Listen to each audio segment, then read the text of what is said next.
Bien, muy buenas tardes.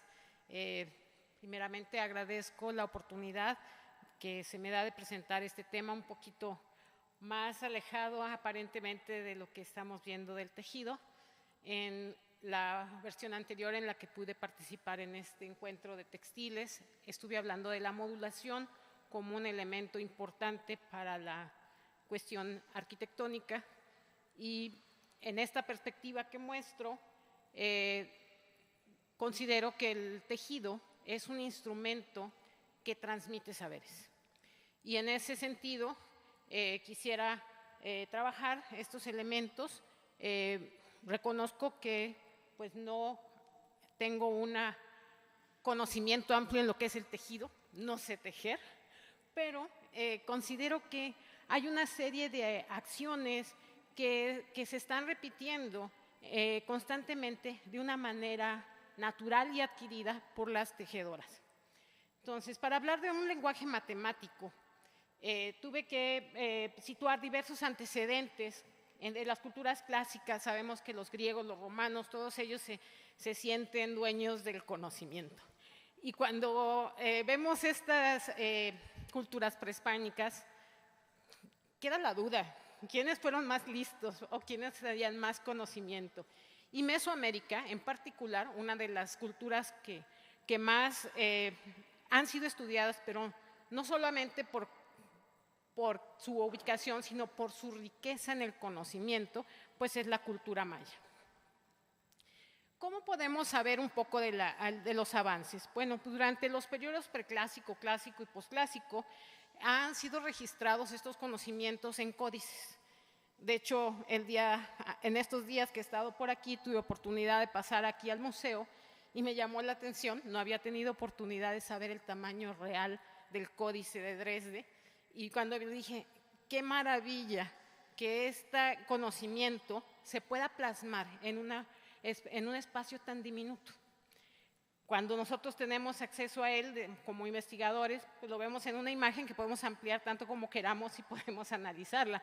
Pero eso también muestra no solo un conocimiento profundo en el área de conocimiento, sino también la destreza que había en sus manos para poderla plasmar en un área tan pequeña. Estos códices, denominados el Madrid, el Dresde, el París y el Grolier, también nos dan muestra de esa relación que tiene con las construcciones.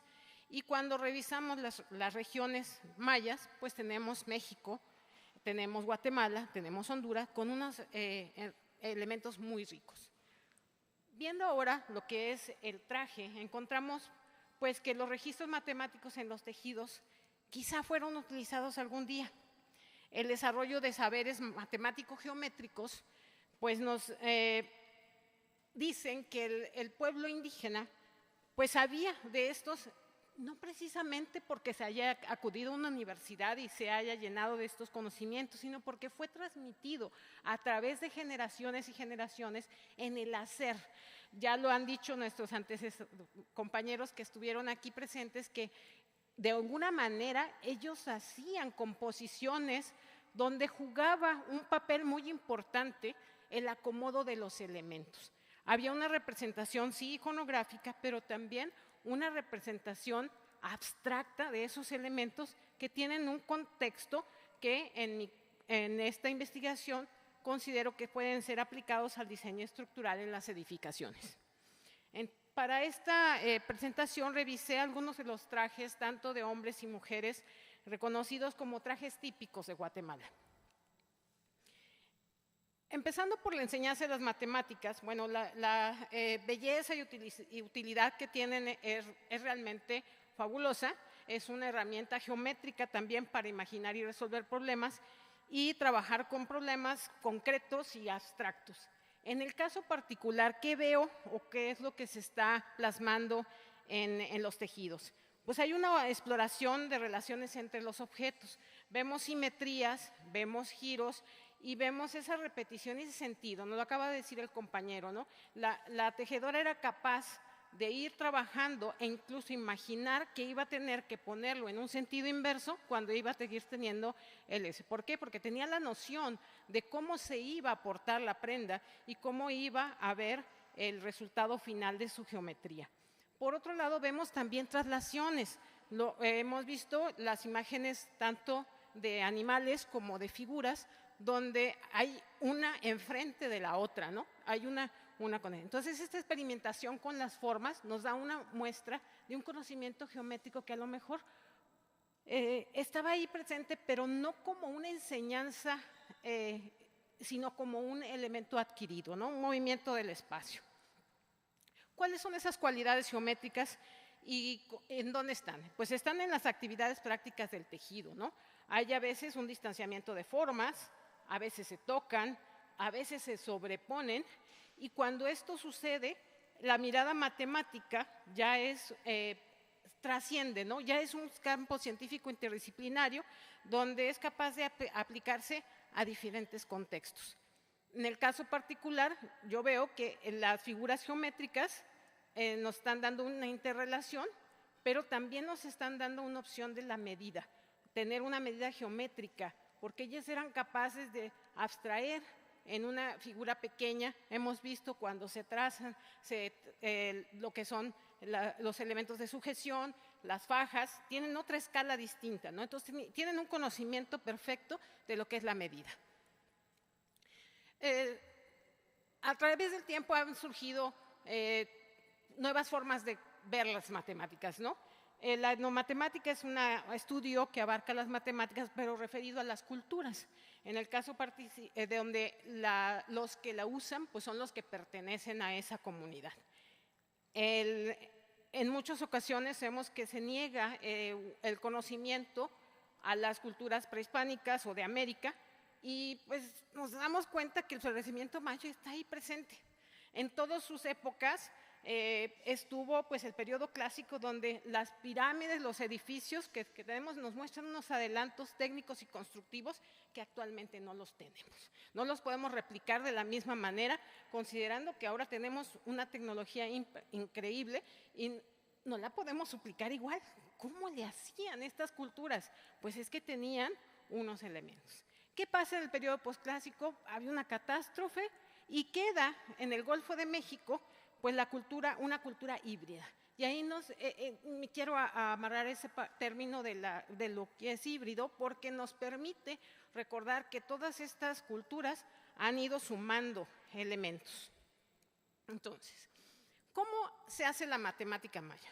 Bueno, básicamente son 3 símbolos, puntos, líneas, pero también esa riqueza de poder representar los números también con figuras del hombre en diferentes posiciones, y cada una con esos significados tan maravillosos. Entonces, ¿cómo se hace en el aspecto matemático y astronómico estas? Bajo 2 aportaciones básicas: el valor posicional y el cero. El cero, nosotros sabemos que el sello maya tiene una particularidad, que es una concha, y los numerales, como ya lo dije, tienen 2 variantes: los numerales geométricos o normales y los numerales de forma humana.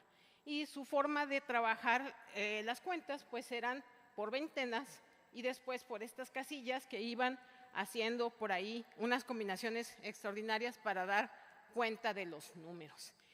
¿Qué veo yo aquí? Hay una relación directa de la geometría con los numerales, y que lo vemos en los tejidos. ¿Qué pasa con la geometría?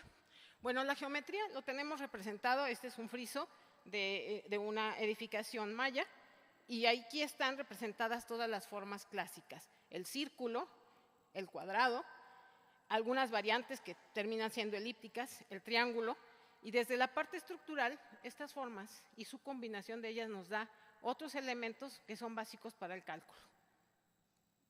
En los edificios, en la cerámica y en los tejidos tenemos testigo de esto, y el mismo Popol Vuh en el versículo 237 nos describe tareas como tejer y bordar.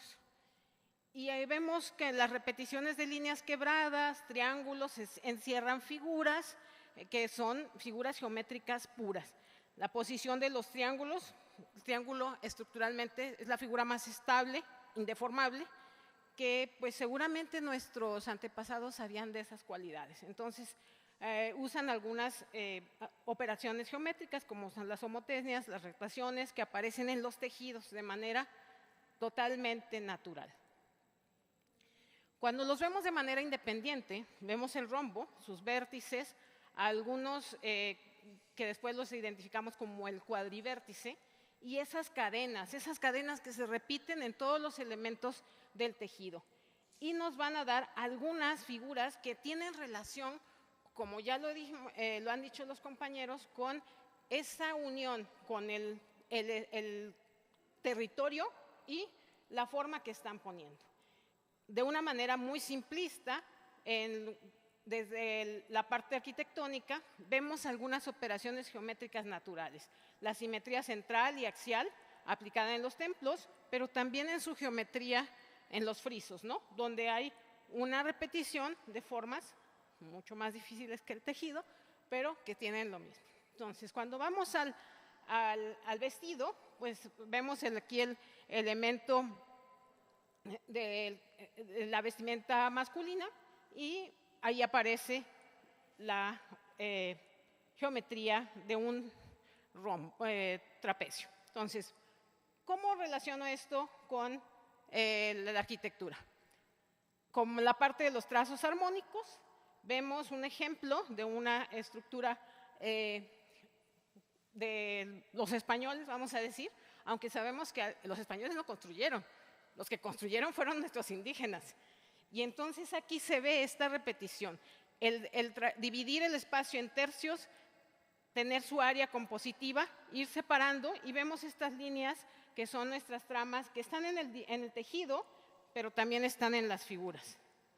En la planta, desde la parte estructural, esa modulación aparentemente nos da la oportunidad de ver cómo el proporcionamiento de los elementos estructurales que he representado en color rojo nos dan el tamaño de los elementos estructurales, columnas, y cómo esto se sigue manejando en el tejido, esa secuencia de figuras grandes, pequeñas y con un ritmo particular.